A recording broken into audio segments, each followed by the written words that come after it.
ഇന്നത്തെ തിരുവചന ചിന്തയ്ക്ക് ആധാരമായി എസെക്കിയേൽ പ്രവാചകന്റെ പുസ്തകം 36-ാം അധ്യായത്തിൻ്റെ 29-ാമത്തെ വാക്യം. ഞാൻ നിങ്ങളുടെ മേൽ ക്ഷാമം വരുത്താതെ ധാന്യം വിളിച്ചു വരുത്തി വർദ്ധിപ്പിക്കും.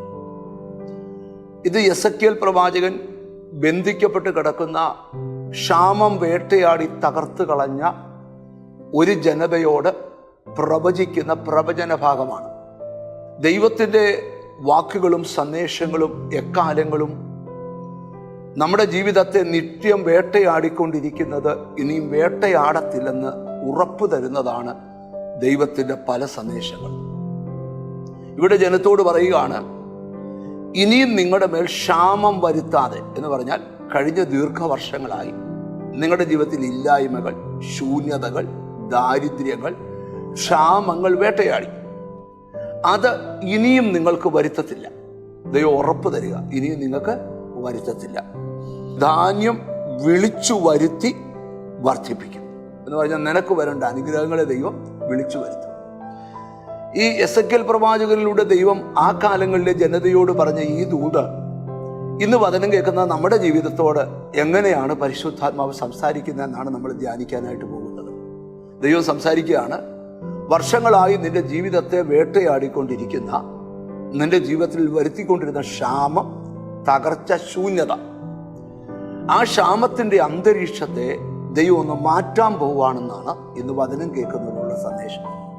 ഈ മെസ്സേജ് കേട്ടുകൊണ്ടിരിക്കുമ്പോൾ നിന്റെ ജീവിതത്തിൽ ശാപം വേട്ടയാടുന്നുണ്ടോ, രോഗം വേട്ടയാടുന്നുണ്ടോ, ക്ഷാമത്തിന്റെ അനുഭവങ്ങൾ വേട്ടയാടുന്നുണ്ടോ, ദാരിദ്ര്യങ്ങൾ വേട്ടയാടുന്നുണ്ടോ, തകർച്ചകൾ വേട്ടയാടുന്നുണ്ടോ, ആ മേഖലകളൊക്കെ ദൈവം ഈ ദിവസങ്ങളിൽ മരവിപ്പിക്കാൻ പോവുക.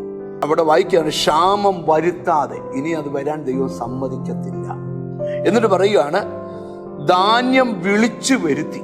ഈ ദിവസങ്ങളിൽ നിന്റെ ജീവിതത്തിലേക്ക് ചിലതിനെയൊക്കെ ദൈവം വിളിച്ചു വരുത്താൻ പോവുക. അതാണ് ഈ വചനത്തിൽ ഇന്ന് നിന്നോടുള്ള സന്ദേശം.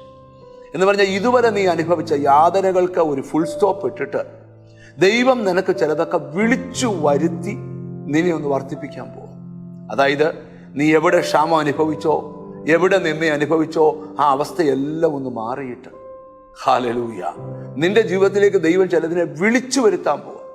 റോമാലേഖനത്തിൽ പൗലോസ് പറയുന്ന ഒരു ഭാഗമുണ്ട്, മരിച്ചവരെ ജീവിപ്പിക്കുകയും ഇല്ലാത്തതിനെ ഉള്ളതുപോലെ വിളിച്ചു വരുത്തുന്ന ദൈവം. ഈ ദിവസങ്ങളിൽ നിങ്ങളുടെ ജീവിതത്തിലേക്ക് ദൈവം ചിലതൊക്കെ വിളിച്ചു വരുത്തട്ടെ. നിങ്ങളുടെ ജീവിതം ധന്യമായി മാറട്ടെ. ഒന്നിച്ച് പ്രാർത്ഥിക്കാം.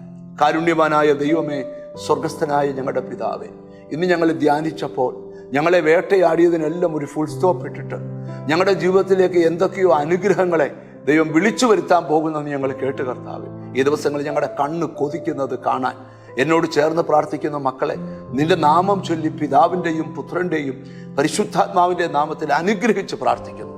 അവർ അനുഗ്രഹിക്കപ്പെടട്ടെ, യേശു ക്രിസ്തുവിൻ നാമത്തിൽ തന്നെ, ആമേൻ. ദൈവം നിനക്ക് വേണ്ടി ചിലത് ഈ ദിവസങ്ങളിൽ വിളിച്ചു വരുത്തും. നിന്റെ ജീവിതം ധന്യമാകും. God bless you.